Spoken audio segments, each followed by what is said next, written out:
Bonjour, c'est Fabrice Dalméda. Dans cet épisode, nous plongeons au cœur du Moyen-Âge, au cœur de la guerre de 100 ans, avec un guide qui porte un étendard, Jeanne d'Arc, et nous partons pour Orléans. Au cœur de l'histoire. Jeanne fend le système, mais elle porte sur ses épaules la volonté de progrès et de justice. Et au fond, que nous dit l'aventure de Jeanne? Qu'il ne suffit ni d'être aimé des gens, ni de les aimer, mais qu'il faut leur faire confiance. Vous avez reconnu Emmanuel Macron. Alors qu'il était ministre de l'économie, le 8 mai 2016, il avait décidé de célébrer Jeanne d'Arc, manière pour lui de s'imposer face au Front National qui, depuis des années, célèbre la pucelle comme le symbole patriotique français. Pourquoi cette volonté des forces politiques de s'emparer de la pucelle ? Pourquoi ce personnage, sorti du peuple et qui est parvenu à redresser la monarchie française, exerce-t-il une telle fascination chez les républicains ?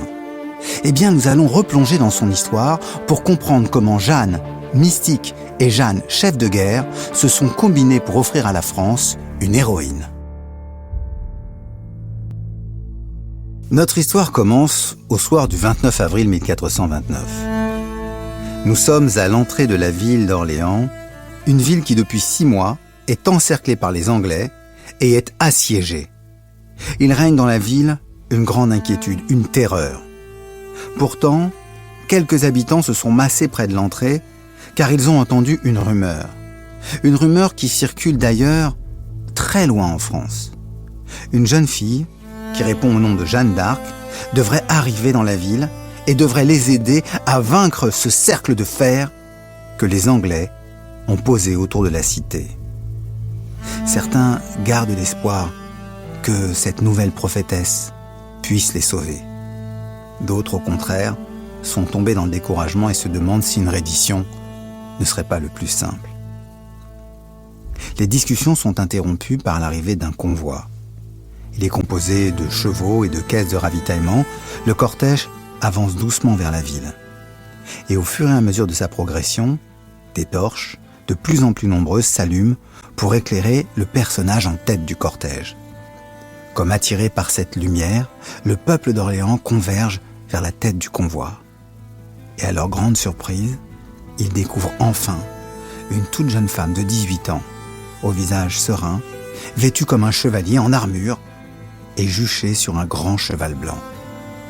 Dans sa main droite, cette femme brandit fièrement un étendard de plusieurs mètres de long, décoré de fleurs de lys sur lequel apparaît la mention « Jésus-Maria ». Et chacun se demande qui est cette femme, qui est ce personnage au trait juvénile, rassurant, qui est venu leur porter secours.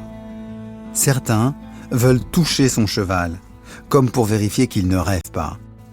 Jeanne, habile cavalière, évite les uns, évite les autres, dégage son cheval et continue sa progression. Peu à peu, le convoi progresse dans la ville et prend des airs de procession religieuse.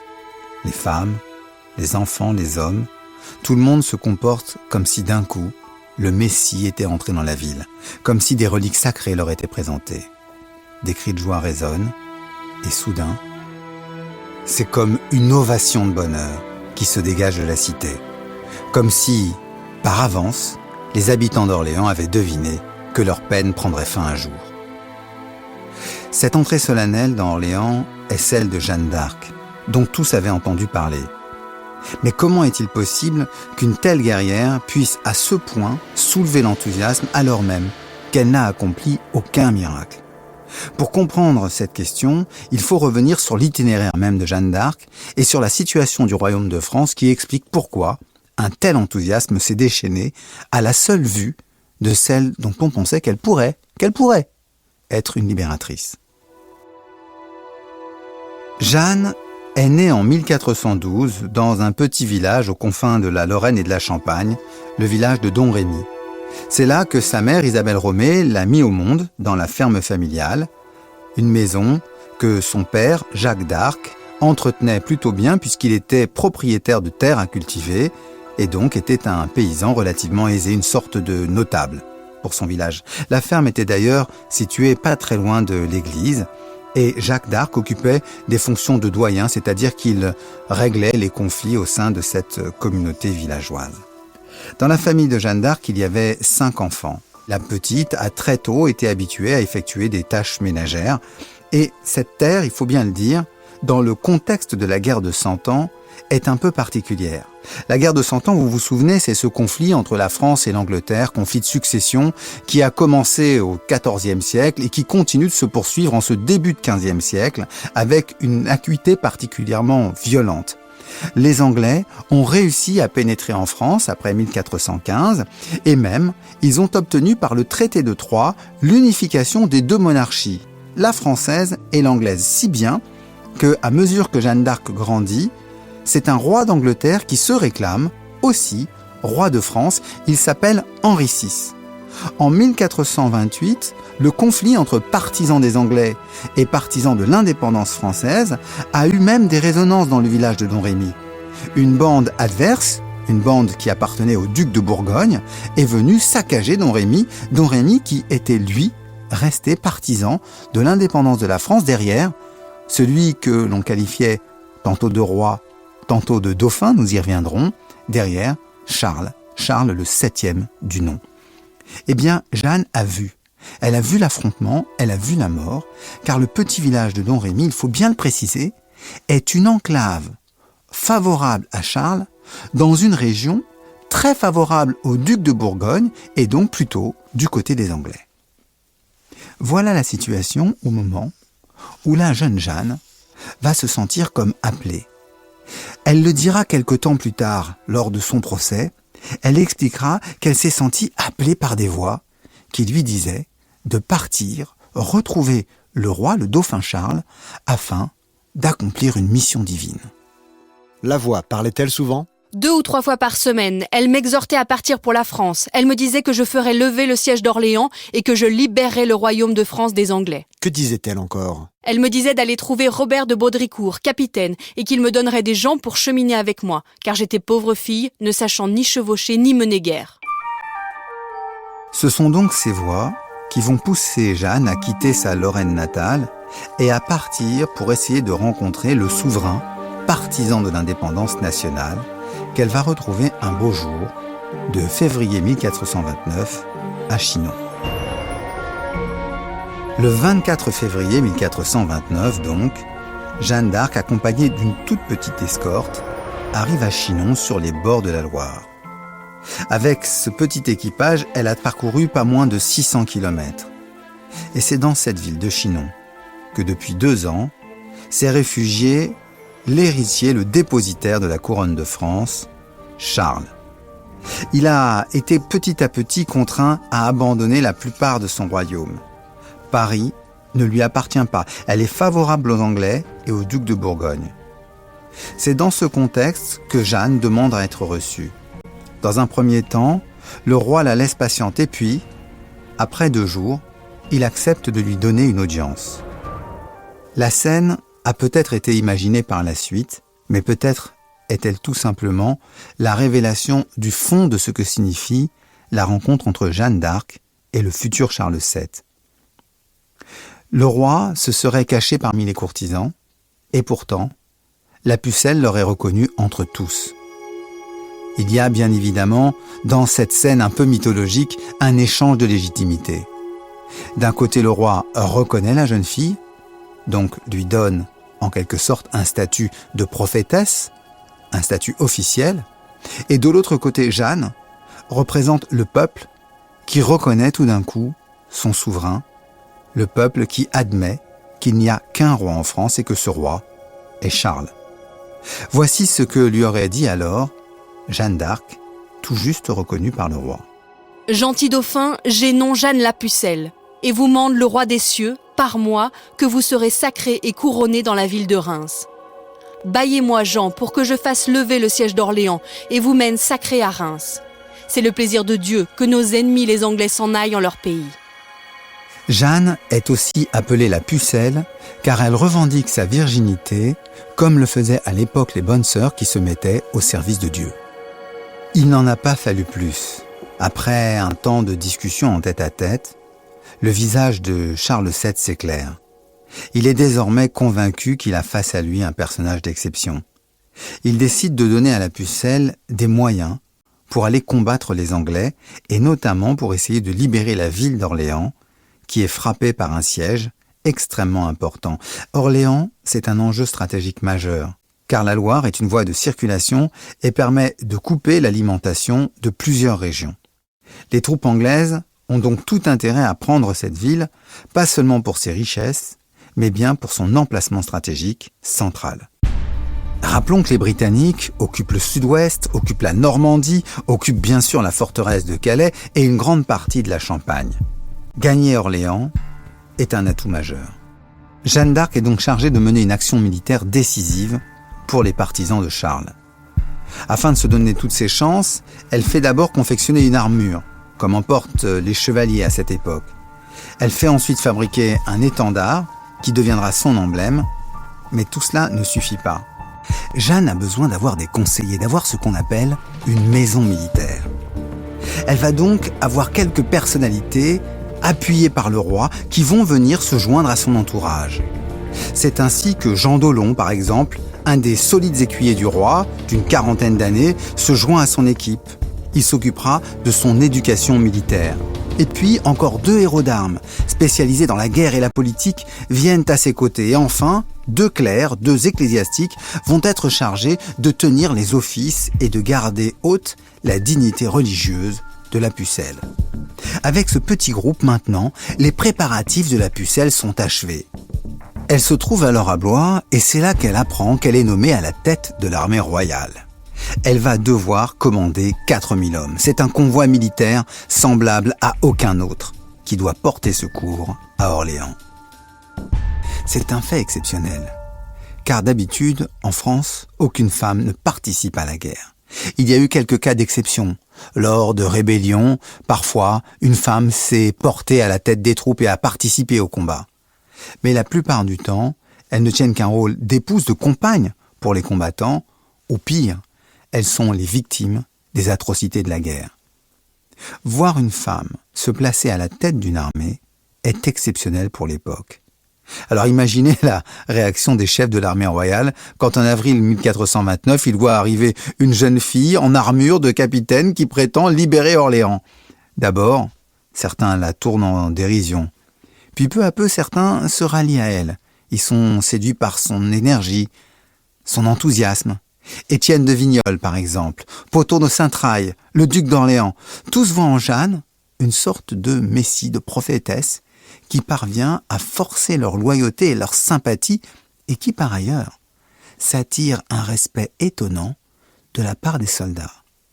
Car la jeune femme a le contact facile et n'hésite pas à taper sur l'épaule de ses interlocuteurs pour faire connaissance.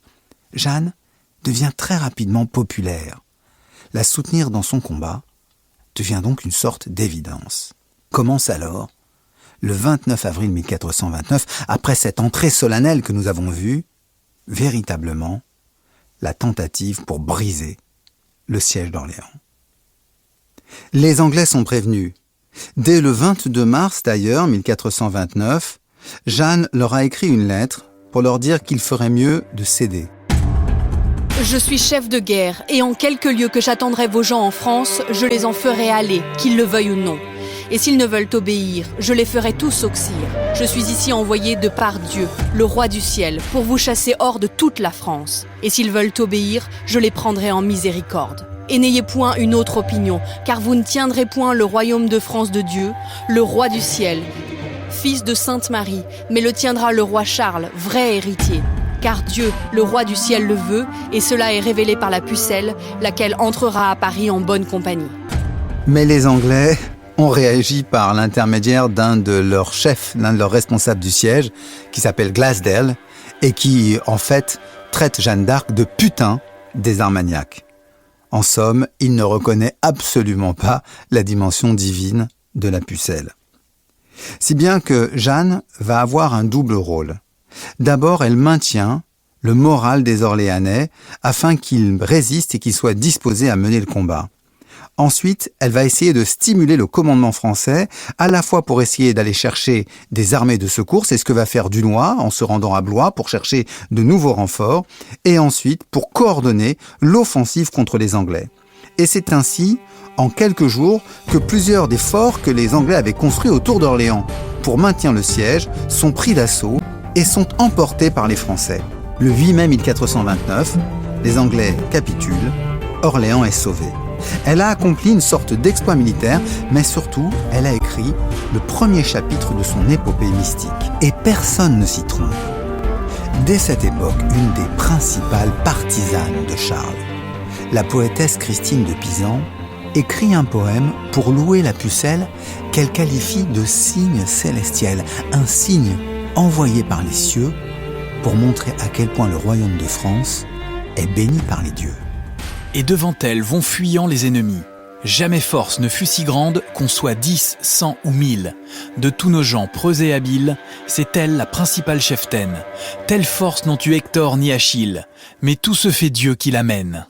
Il y a donc une mystique Jeanne d'Arc qui s'installe dès cette époque et dès l'été 1429. Celle qui se revendique comme le chef de guerre est surnommée la Chèvetaine par les membres de l'armée mais aussi par le peuple. Parfois, dans les documents, on lui trouve même le nom de Dux. Dux, le chef de guerre. C'est dire que son aura a grandi aux yeux de tous. Le 2 juin 1429, le roi Charles VII reconnaît publiquement ses prouesses. Il lui concède des armoiries pour son étendard, c'est-à-dire un blason qui représente sa foi et sa vertu militaire. D'après les archives de l'époque, l'étendard de Jeanne d'Arc est doté de 2 fleurs de lys, d'une épée d'argent à la poignée d'or, au bout de laquelle se trouve une couronne d'or. La couronne, c'est un symbole capital. La fleur de lys, elle, représente la virginité, la royauté. Et l'épée montre que le roi compte Jeanne d'Arc comme soutien militaire pour le royaume de France. C'est une distinction tout à fait unique qu'obtient Jeanne en son temps. Mais la couronne, c'est aussi le symbole de cette royauté qui n'est pas encore advenue. Pour Jeanne d'Arc, il faut que Charles VII se fasse sacrer suivant la tradition royale. Ainsi, sa légitimité sera pleine et constatée aux yeux de tous. Mais où sacrer le roi ? La ville de Reims n'est pas aux mains des Français. Elle est aux mains des Anglais, comme de nombreuses cités de l'Est de la France. Comment faire ? Charles décide pourtant d'écouter la pucelle et de lancer une nouvelle campagne militaire. C'est sous cette impulsion que les villes d'Auxerre, de Troyes, de Châlons sont libérées. Et enfin, le 17 juillet 1429, le dauphin peut faire son entrée dans la cathédrale de Reims. Charles subit le cérémonial traditionnel des rois de France. Il reçoit l'onction avec le Saint-Crème, cette huile miraculeuse apportée par le Saint-Esprit est réservée au souverain. Sa poitrine, sa tête, ses mains, son dos sont recouverts de cette huile miraculeuse. Le moment est solennel. Jeanne est à ses côtés et porte son étendard, sur lequel figure Jésus-Christ et la mention « Jésus-Maria ». Charles est sacré par l'archevêque de Chartres. Il est désormais pleinement roi et au sortir de l'église, il peut même faire le traditionnel toucher des écrouelles. Charles n'est plus le gentil dauphin dont parlait Jeanne quelques mois auparavant, alors qu'elle venait de le rencontrer. Il est désormais pleinement le roi Charles, 7e du nom. Jeanne peut-elle alors continuer sa fabuleuse épopée ? Ou a-t-elle accompli sa mission ? Pour Jeanne, l'essentiel reste à faire. Et l'essentiel, c'est le combat contre l'anglais. Pour Charles, en revanche, les finances du royaume sont au plus bas. Et il a du mal à trouver de nouvelles troupes. Il souhaite donc avoir une sorte de pause dans la marche au combat, impulsée par le Dux Jeanne d'Arc. Impatiente et impulsive, Jeanne obtient quand même de pouvoir se lancer à la conquête de Paris. Si Paris était libéré, eh bien Jeanne offrirait la plus grande ville du royaume à son souverain. L'offensive est lancée, mais les partisans de Charles sont en infériorité numérique. Paris est une ville favorable au duc de Bourgogne. Elle a aussi une garnison anglaise. Elle résiste donc. Le 8 septembre 1429, pire, au cours de l'assaut, Jeanne est blessée à la cuisse. Elle ne parvient pas à faire ouvrir la porte du Louvre et à gagner le cœur de la capitale. Cette fois, aucun miracle ne s'est produit. Le roi décide donc de lever le siège de Paris et de dissoudre provisoirement son armée. Il veut tenter de négocier, voir s'il peut obtenir un répit et, qui sait, peut-être restaurer ses finances. La Pucelle, elle, regarde cette action avec dédain et presque dépit. Lassé par la pression constante de la Pucelle, Charles décide de l'éloigner en lui disant d'aller libérer une autre ville, un peu plus loin, Compiègne. Mais Charles n'a plus d'armée. Il laisse donc Jeanne se charger seule d'en recruter une, de trouver des chevaliers fidèles et de recruter quelques mercenaires pour pouvoir accomplir cette opération. En fait, Jeanne croit que le roi va lui envoyer des renforts une fois que l'action militaire sera engagée. Mais le 24 mai 1430, Jeanne d'Arc, alors qu'elle est au combat, est séparée de ses troupes. Elle se retrouve désorientée au cours d'une contre-attaque des Bourguignons. Pour la première fois, elle est jetée hors de son cheval et capturée. Ses chefs bourguignons ne vont pas tarder à la vendre aux Anglais qui avaient mis sa tête à prix. À partir de là, commence pour Jeanne une descente aux enfers, alors même que le roi Charles VII ne fait pratiquement rien pour la libérer. Elle fait l'objet d'un procès qui commence le 21 février 1431 et se terminera le 23 mai de la même année. Dans ces 3 mois, on lui reproche essentiellement d'avoir porté des habits masculins et donc de s'être comportée non pas comme une femme normale, mais comme une femme suppôt de Satan, endiablée pourrait-on dire, de s'être comportée en hérétique. Jeanne essaye d'objecter que son comportement était simplement celui d'une combattante, d'une patriote. Mais rien n'y fait. Son statut tant réclamé de chef de guerre ne peut pas la protéger au moment où on la juge pour des questions spirituelles. Elle est donc condamnée pour avoir persévéré dans son hérésie, pour avoir voulu se hisser au-dessus du peuple comme par une diablerie. Et ainsi, elle doit monter sur le bûcher le 30 mai 1431 pour y être brûlée vive. L'exécution de Jeanne d'Arc n'empêche pas sa mythologie de se développer et très rapidement Charles VII va réclamer la béatification de la Pucelle d'Orléans. Aujourd'hui, Jeanne continue de déchaîner les passions et l'intérêt. Bien sûr, la fête de Jeanne d'Arc n'a pas été la grande fête nationale que rêvaient les catholiques à la fin du XIXe siècle quand ils pensaient que ce moment pourrait être une alternative au 14 juillet républicain. Mais au lendemain de la Première Guerre mondiale, la sainte avait tellement servi à galvaniser la volonté française dans la lutte pour le premier conflit qu'elle est devenue une sorte de sainte républicaine. Le 8 mai, à partir de 1920, a fait l'objet d'une célébration à laquelle se rendaient des chefs d'État et de gouvernement. Bientôt, la droite, l'extrême droite et la gauche ont essayé de s'emparer de cette figure populaire, les uns en valorisant sa dimension chrétienne, les autres en soulignant son apport populaire, tous en fait essayant de voir en elle un modèle de comportement pour l'avenir. Jeanne reste donc aujourd'hui une référence. Elle peut même devenir un modèle pour les féministes qui voient dans ce passé lointain l'expression d'une volonté des femmes de participer à la vie de la cité et à leur tour de la défendre quand elle est menacée. Au-delà de toutes ces instrumentalisations, Jeanne a fasciné le monde entier, car cette femme seule, toute jeune, installée à la périphérie de la France, partie de rien, a réussi à changer l'histoire. Voilà, c'est la fin de cet épisode, mais on ne se quitte pas complètement. Je vous donne rendez-vous dans le groupe Facebook dédié à ce podcast. Rejoignez-moi et on pourra y débattre de l'actualité et de l'histoire, des sujets qui vous intéressent. On postera également les références des ouvrages qui nous servent à préparer chaque épisode. Et puis, si vous aussi, l'actualité vous rappelle un événement historique, n'hésitez pas à m'envoyer vos suggestions. Elles pourront inspirer de nouveaux épisodes. Alors je vous dis à très vite.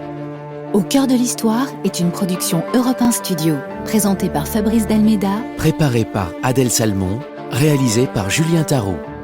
Pour ne rater aucun épisode, abonnez-vous sur Apple Podcast ou vos plateformes habituelles d'écoute. À bientôt pour un prochain épisode.